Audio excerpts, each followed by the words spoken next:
फिर एक बार मोदी सरकार, इसी लाइन पे मोदी जी की गारंटी फिर एक बार थर्ड टर्म में माननीय मोदी जी की सरकार आने वाली है।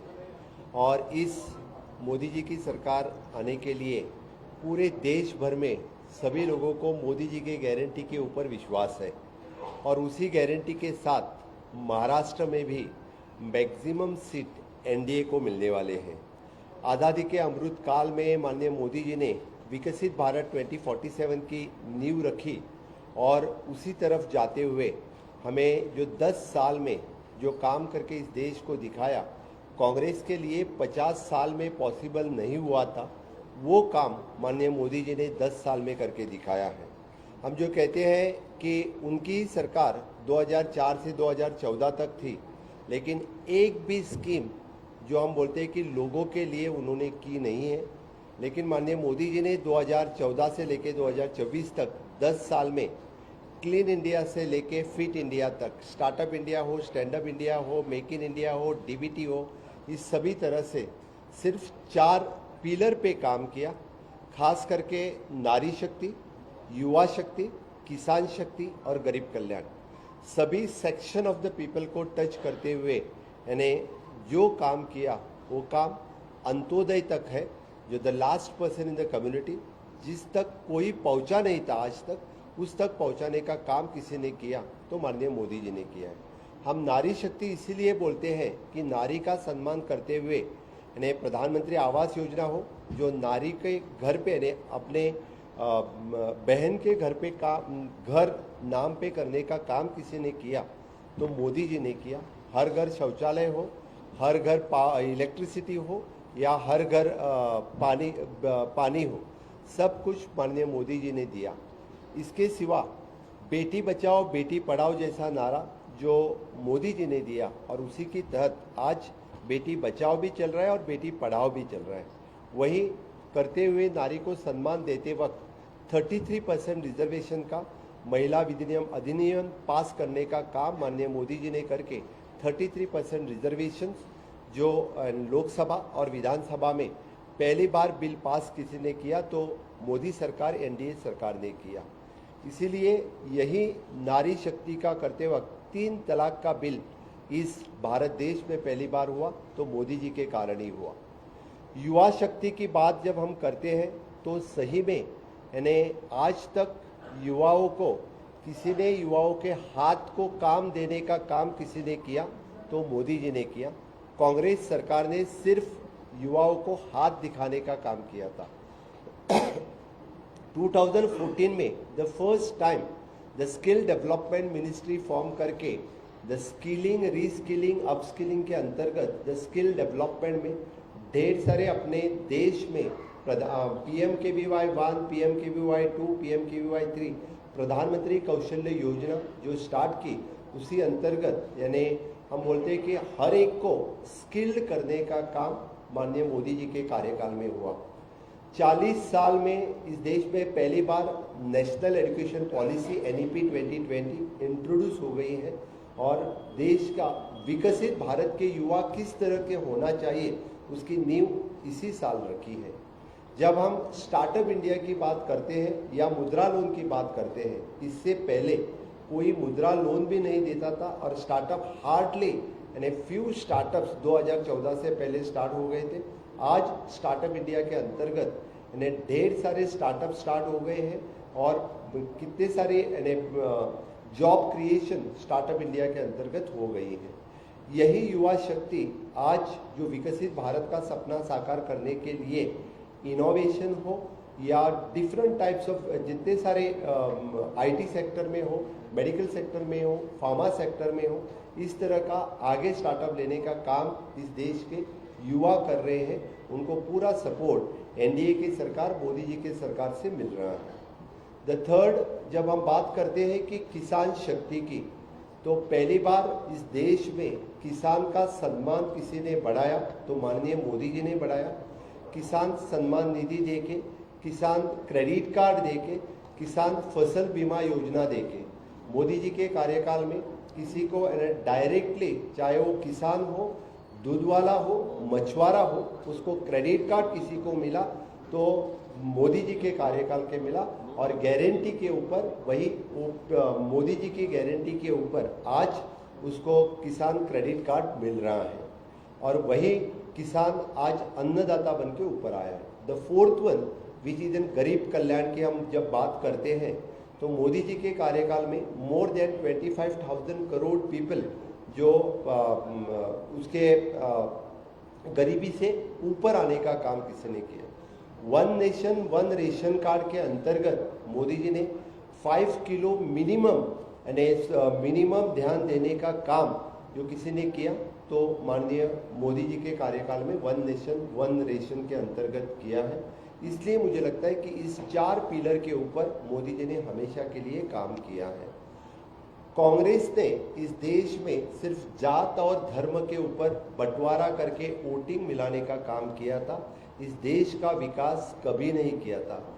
आपने उनकी 50 साल और मोदी जी की 10 साल कंपेयर किया तो आपको पता चलेगा the infrastructure development created in Modi ji 10 years कार्यकाल में और उनके 50 साल के कार्यकाल में you can compare for the any infrastructure, चाहे आप द सिंपल यानी एयरपोर्ट इस देश में ओनली 75 एयरपोर्ट यानी हम 2014 तक इस देश में थे, उनकी संख्या बढ़ के आज it is more than 174।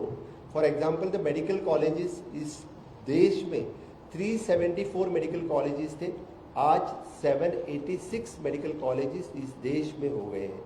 7 AIMs थे, आज 23 AIMs इस देश में हो गए।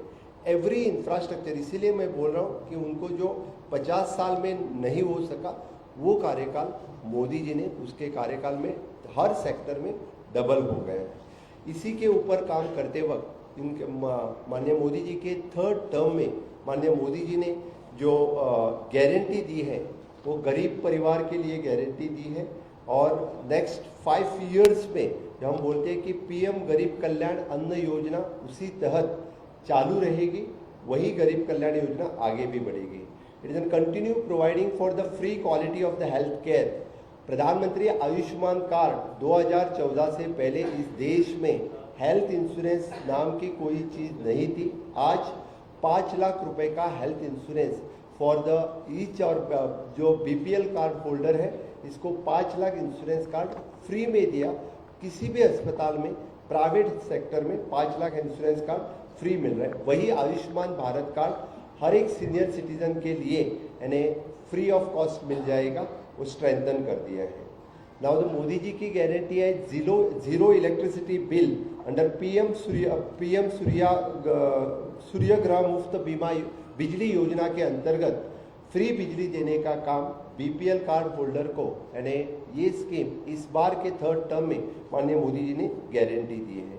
हम जब लखपति दीदी की बात करते हैं, इस देश में महिला सशक्तिकरण जितना नहीं हुआ था इस कार्यकाल में महिला सशक्तिकरण हुआ। Under the rural development agencies rural development ministry के अंतर्गत पहली बार यानी सेल्फ हेल्प ग्रुप को स्ट्रेंथन कर दिया है, उनको स्किलिंग रीस्किलिंग की बात हो गई है और 1 करोड़ लखपति दीदी आज तक हो गई है। सेल्फ हेल्प ग्रुप के अंतर्गत उनको 1 लाख रुपए तक यानी with the 1% rate of interest पे जो क्रेडिट देने की मोदी जी के गारंटी के ऊपर क्रेडिट दी जाती है, वो 3 करोड़ तक लेके जाने की बात आज हम कर रहे हैं। It is an integrated women sector service sector enhance करने के लिए सेल्फ हेल्प ग्रुप का काम बहुत तेजी से आगे लेने का काम इस कार्यकाल में होगा। Facilitating the participation of the women in the work force, इसकी भी मोदी जी ने गारंटी दी है। Ensuring the women's health and wellbeing करने के लिए खास करके इसके ऊपर एक्सपेडाइट करते हुए एनीमिया हो, ब्रेस्ट कैंसर हो, सर्वाइकल कैंसर हो, ऑस्टियोपोरोसिस हो, उनके हेल्थ के ऊपर ज़्यादा ध्यान देने का काम वही नारी सशक्तिकरण के अंतर्गत हो जाएगा। इम्प्लीमेंटेशन ऑफ द नारी शक्ति वंदन अधिनियम बिल इस कार्यकाल में होगा। 33% रिजर्वेशन सबको इस महिलाओं को इस कार्यकाल में मिलेगा। Ayushman Bharat for the senior citizen उसको और स्ट्रेंथन किया जाएगा। Delivery of the government services to the door step, जो हम बोलते हैं कि सरकार अपलादारी, इस कार्यक्रम को और मोर स्ट्रेंथन करके सबको देने का काम माननीय मोदी जी की गारंटी है। मोदी जी की गारंटी किसान सम्मान के प्रति है। स्ट्रेंथनिंग ऑफ द पीएम किसान, 6,000 रुपीज पर ईयर एनुअली किसान को सम्मान निधि देने का काम मोदी जी ने किया है। पीएम फसल बीमा योजना इस साल की मोदी जी की गारंटी है। और increase in the minimum support price, हर किसान को मिनिमम सपोर्ट प्राइस मिलना चाहिए, ये माननीय मोदी जी की गारंटी है। कृषि इंफ्रास्ट्रक्चर मिशन, जिसके ऊपर आज तक किसी ने ध्यान नहीं दिया था, ये इंफ्रास्ट्रक्चर बिल्डअप करने का काम माननीय मोदी जी ने किया है। It is expanding of the irrigation facilities for the farmers, हर राज्य में करने के लिए स्पेशल इंफ्रास्ट्रक्चर क्रिएट करने का काम ही इस बार की सरकार में होगा। मोदी जी की गारंटी श्रमिक सम्मान के लिए भी है और for the national floor wages के मिनिमम पीरियोडिक रिव्यू रहेगा। आज तक जिनके मिनिमम वेजेस रिव्यू नहीं होते थे, उस सभी वर्कफोर्स के लिए जो पहले एमएसएमईस और बाकी में काम करते हैं, उनका पीरियोडिक रिव्यू जो वर्कफोर्स के लिए देना चाहिए वो रहेगा। And this will include even though the taxi, truck drivers, auto drivers, इनके लिए ऑल द सोशल सेक्टर्स के सभी स्कीम्स केंद्र सरकार के इसके अंतर्गत आ जाएंगे। मोदी जी की guarantee it is for the small traders and also for the Vishwakarmas, इनके लिए है। It is an one district one product के अंतर्गत मोदी जी ने गारंटी दी है कि उनको प्रमोट करने के लिए यानी इस टेन्यूर में माननीय मोदी जी के इस हमारे जो जाहिरनामा प्रसिद्ध हुआ है इनमें दिया है। आज तक नेशनल सिक्योरिटी के ऊपर जितनी भर नहीं दी जाती थी, इस 10 साल में दिया है। और भी robust infrastructure along the border create करने के लिए, चाहे वो रेल हो, टेलीकॉम हो, ऑप्टिकल, सब तरह का इंफ्रास्ट्रक्चर जो बॉर्डर फोर्सेस पे तैयार करने का काम और ज़्यादा तेजी से इस कार्यकाल में होगा। The implementation of the CAA citizen amendment act, इस कार्यकाल में जो बिल पास हुआ है वो इम्प्लीमेंटेशन करने का काम इस कार्यकाल में होगा। देश की इकोनॉमी जो 11 नंबर पे थी, जो 5 नंबर पे इस दूसरे कार्यकाल में पहुंची थी, उसको 3rd नंबर पे पहुंचाने का काम मोदी जी के तीसरे टर्म में हो जाएगा। That is expanding the employment opportunities for the youth, जो डिफरेंट सेक्टर्स में करने का काम, इसके ऊपर ज़्यादा ध्यान दिया जाएगा। Global manufacturing hub for the making Bharat as the for the global electronic and manufacturing hub in 2030 तक ग्लोबल एक मैन्युफैक्चरिंग हब करने का काम इस कार्यकाल में होगा। मोदी जी की guarantee for the good governance कहते वक्त bringing of the uniform civil code and making of the one nation one election, this will be the highlight इस बार के टेन्यूर में रहेगा। जो हम जैसे बोलते हैं कि वन नेशन वन इलेक्शन हो या यूनिफॉर्म सिविल कोड, इस कार्यकाल में इम्प्लीमेंट किया जाएगा। मोदी जी की गारंटी है which is again the quality education, देश में न्यू एजुकेशन पॉलिसी 100% इम्प्लीमेंटेशन इस 10 साल में होगी, which gives the quality education. मुझे लगता है कि पूरे देश भर के सभी मेरे भाई और बहन जो 10 साल के कार्यकाल में मोदी जी ने जो काम करके दिखाया है, तो आगे आने वाले कार्यकाल आगे आने वाले 5 साल में जो गारंटी दी है वो गारंटी हम 100% इम्प्लीमेंट करेंगे। जिस कांग्रेस के पास आज ना लीडर ना लीडरशिप, ना उनके अभी जो इंडिया अलायंस जो है इनके पास ना कोई लीडर है ना कोई लीडरशिप है, तो लोगों को पता चला है आज इस देश को कोई लीडरशिप या देश को world level 3rd level economy पे लेके जा सकता है तो ओनली और ओनली मोदी जी। आपके सभी के माध्यम से मैं महाराष्ट्र की पूरी जनता को आह्वान करता हूँ, सभी लोग मोदी जी के साथ में रहे, मोदी जी को वोट करें, मैक्सिमम सीट लोकसभा के एनडीए को मिले, यही मैं आपकी सभी की तरफ से महाराष्ट्र के लोगों को आव्हान करता हूँ। मी परत एकदा महाराष्ट्रातील सगळ्या लोकांना आव्हान करतो की आजच्या माझ्या प्रेस कॉन्फरन्सच्या माध्यमातून आपल्या सगळ्या महाराष्ट्रातील माझ्या सगळ्या पत्रकार मित्रांच्या माध्यमातून मी सांगू इच्छितो की महाराष्ट्रातील जनतेला मोदीजीच्या गॅरंटीवरती विश्वास ठेवा आणि मोदीजीची गॅरंटी अशी गॅरंटी आहे ती पूर्ण होणारी गॅरंटी आहे। आजपर्यंत कोणी गॅरंटी दिली नव्हती, त्या पद्धतीची मोदीजीने गॅरंटी देऊन ती इम्प्लिमेंट पण केलेली आहे आणि 10 वर्षामध्ये मोदीजींचा आत्ता दाखवलेला टेलर आहे, ॲक्च्युअल पिक्चर आत्ता सुरू होणार आहे. त्यामुळे तिसऱ्या टेन्युअरमध्ये जी पिक्चर सुरू होणार आहे त्यासाठी परत एकदा सगळ्यांना आवाहन करतो की मोठ्या मताधिक्यानं मोदीजींना प्रधानमंत्री होण्यासाठी आपल्या सगळ्यांच्या सहकार्याची अपेक्षा आहे, सहकार्याची गरज आहे. महाराष्ट्रातील सगळे लोक सहकार्य करेल एवढी मी अपेक्षा व्यक्त करतो. मनीष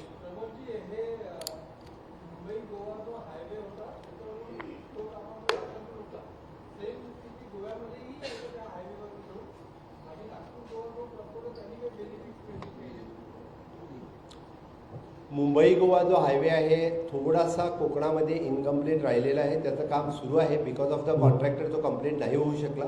गोव्यातील हायवेचा फक्त एक पॅच जो घेतला होता त्यातला राहिलेला आहे.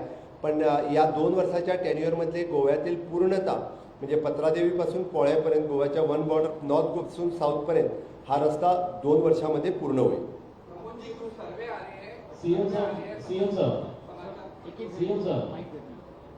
सीएम साहब मेरा कहना है कि आपने इतनी उपलब्धियां गिनाई अपनी सरकार की. कल कांग्रेस अध्यक्ष खड़गे नागपुर में थे. उन्होंने कहा कि अगर देखा जाए तो अभी कांग्रेस एक बात पर और विपक्ष पूरी इस बात पर ज्यादा ध्यान दे रहा है कि संविधान जो है वो निश्चित रूप से बदला जाने वाला है. अगर इस बार मोदी सरकार आती तो संविधान बदला जाएगा और इस देश में कभी चुनाव भी नहीं होंगे. साथ ही मोदी की तुलना पुतिन से भी की जा रही है, मतलब एक तानाशाह के रूप में भी मोदी जी को कहा जा रहा है. तो आप क्या कहते हैं? मैं पहले खड़गे जी का निषेध करता हूं क्योंकि अननेसेसरी लोगों के मन में एक भय निर्माण क्रिएट करने का कर रहा है.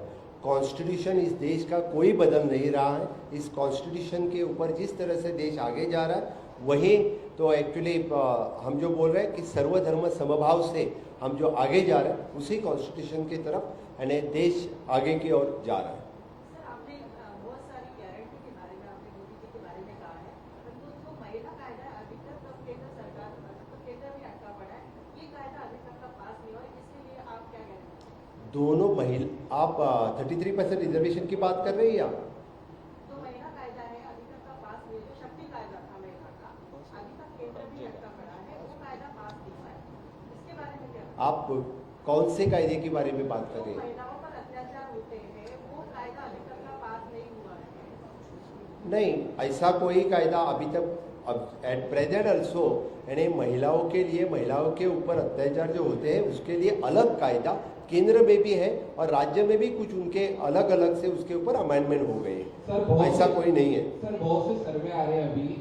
एक बहुत बड़े समाचार पत्र का समूह का सर्वे है कि जिसमें महाराष्ट्र में सिर्फ 9 सीटें एनडीए को बता रही है.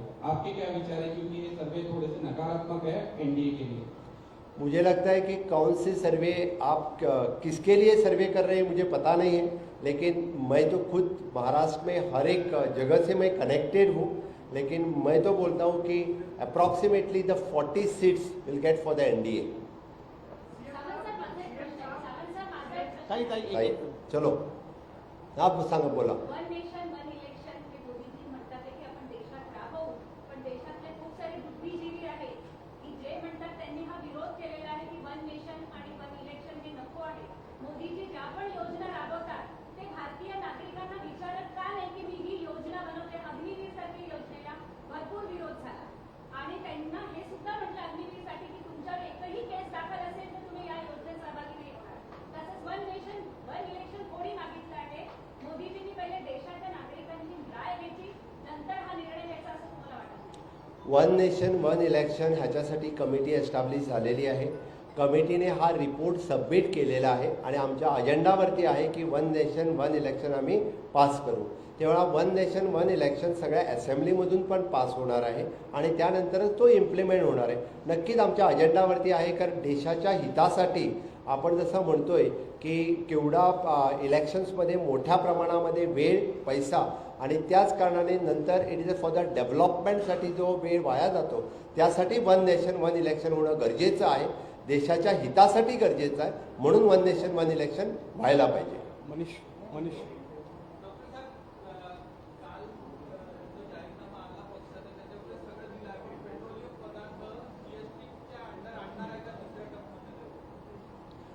आत्ता आमचा जो जाहीरनामा प्रसिद्ध केलेला हा आमच्या सेंट्रल टीमने केलेला आहे, त्याच्यावरती अजून आत्ता म्हणजे त्यामध्ये भाष्य केलेलं नाही आहे, एवढी गोष्ट खरी आहे.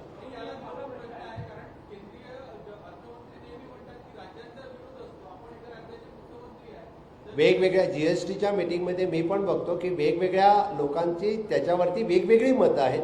सगळेजण एकत्र जर आले त्या विषयावरती तरच होऊ शकते. तो विषय आत्ता म्हणजे तो it will decided in the GST council.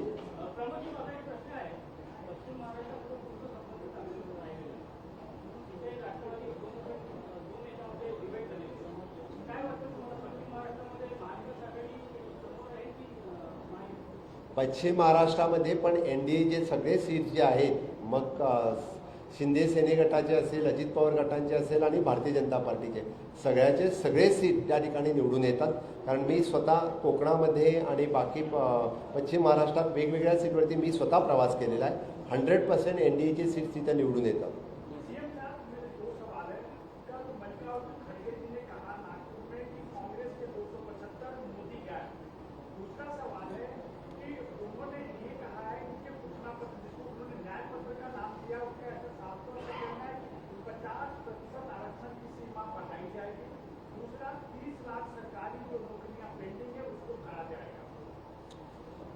Kharge जी क्या कहते हैं उसके ऊपर मुझे पता नहीं है, लेकिन मैं एक बात निश्चित रूप से आपको कहूँ कि मोदी जी इस बार 400 पार 100% कर रहे हैं. ये मेरा विश्वास है, ये मेरा ही नहीं देशवासियों का विश्वास है. हर जगह से पहली बार साउथ इंडिया में इतना बड़ा रिस्पांस मोदी जी को मिल रहा है, एनडीए को मिल रहा है. तो 100% साउथ इंडिया में कहाँ हमारा ओपनिंग नहीं हुआ था, वहाँ पे केरल जैसे राज्य में हमारी ओपनिंग हो रही है, वो बड़ी बात है. इसीलिए मैं बोल रहा हूँ कि 100% हमें मिल रही है. रही बात की नौकरियों की, तो गवर्नमेंट ऑफ इंडिया ने जितने सारे पोस्ट भरने चाहिए थे वो पोस्ट भरे हैं. कुछ पोस्ट रहे होंगे, हमारे तीसरे कार्यकाल में वो पूरे करेंगे. खरगे जी को आने की कोई जरूरत नहीं पड़ेगी पोस्ट भरने के लिए, मोदी जी ही पोस्ट पूरे भरेंगे.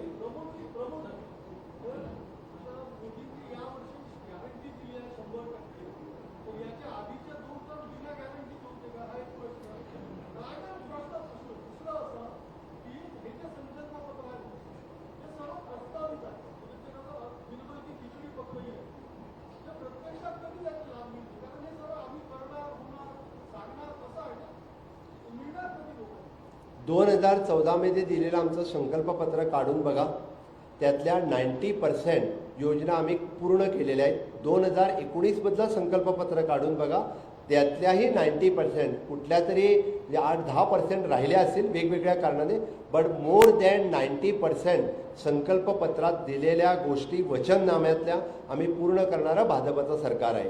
एकच सरकार असं असेल की जे जाहीरनामा देतोय आणि तो इम्प्लिमेंट पण करतोय आणि त्यानंतर त्याची बुकलेट्स मला वाटतं 10 वर्षाचा मी नक्कीच आमचे अध्यक्ष या ठिकाणी आहेत, 10 वर्षाची जी पुस्तकं आहे कंपॅरिझन विथ द जाहीरनामा आपल्यालाही मी पाठवायला लावेन.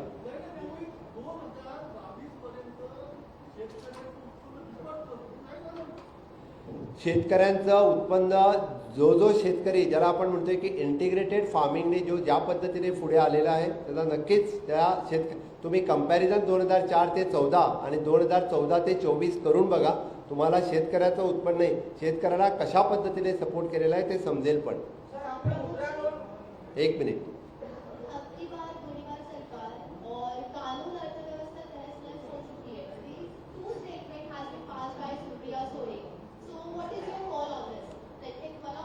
once again अब की बार गोळीबार सरकार.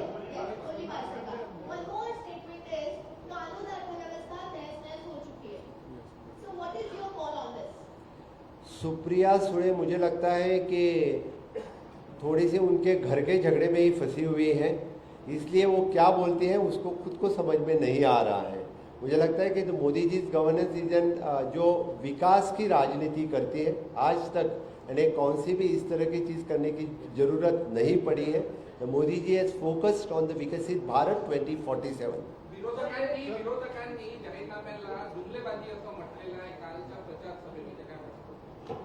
विरोधक शेवटी त्यांना जेव्हा जाहीरनामा भारतीय जनता पार्टीने दिलेला आहे तो इम्प्लिमेंट केलेला त्यांनी बघितलेला आहे, त्यामुळे आत्ताचा जाहीरनामा पण लोकांना खूप आवडलेला आहे, त्यामुळे ते जुमलाच म्हणणार, कारण तो त्यांचा प्रश्न आहे. पण public has given a good response for the Vachannama is published by Bharatiya Janata party. Second last guarantee देणारे मोदी राहिले असं अमित पाटकर यांनी बोलले. फक्त मत घेण्यासाठी मतदारांना लक्ष वेधत आहे. हा अमित पाटकर म्हणजे कोण? गोव्यातला? तो काय बोलतोय त्याला तिथंच माहिती आहे. तिथं गोव्यात सांगू, महाराष्ट्र एवढा मोठा आहे, महाराष्ट्रातलेच विचारा.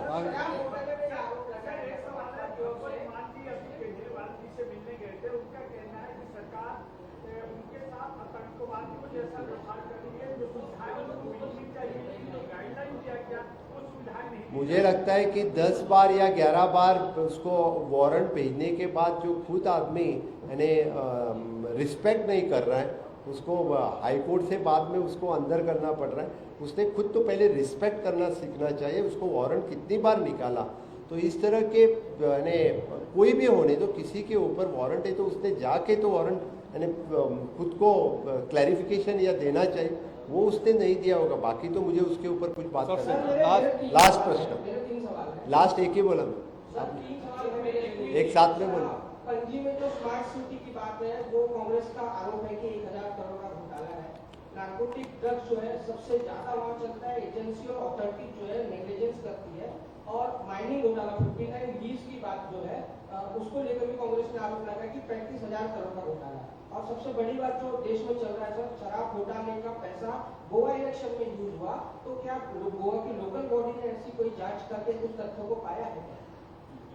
पहली बार स्मार्ट सिटी का काम एक बार आप थोड़ा सा डिले हुआ था, ये बात सही है. आप खुद आके देखो, वहाँ का योग सेतु, ज्ञान सेतु, अटल सेतु, इस तरह के सेतु आके आप एक बार देखो तो फिर आपको पता चलेगा कि पंजिम किस तरह से स्मार्ट सिटी हुई है. और अभी तो रिसेंटली जो वहाँ पे सर्वे हुआ, उससे the urban development ministry has given additional 100 crore of rupees for the smart city project. इसी तरह से थोड़ा सा डिले हुआ था, मैं मान्य करता हूँ, लेकिन घोटाला कुछ भी हुआ नहीं है. ऊपर से घोटाला होता तो उसको 100 करोड़ और नहीं देते थे. That is one. दूसरा सवाल आपका क्या था?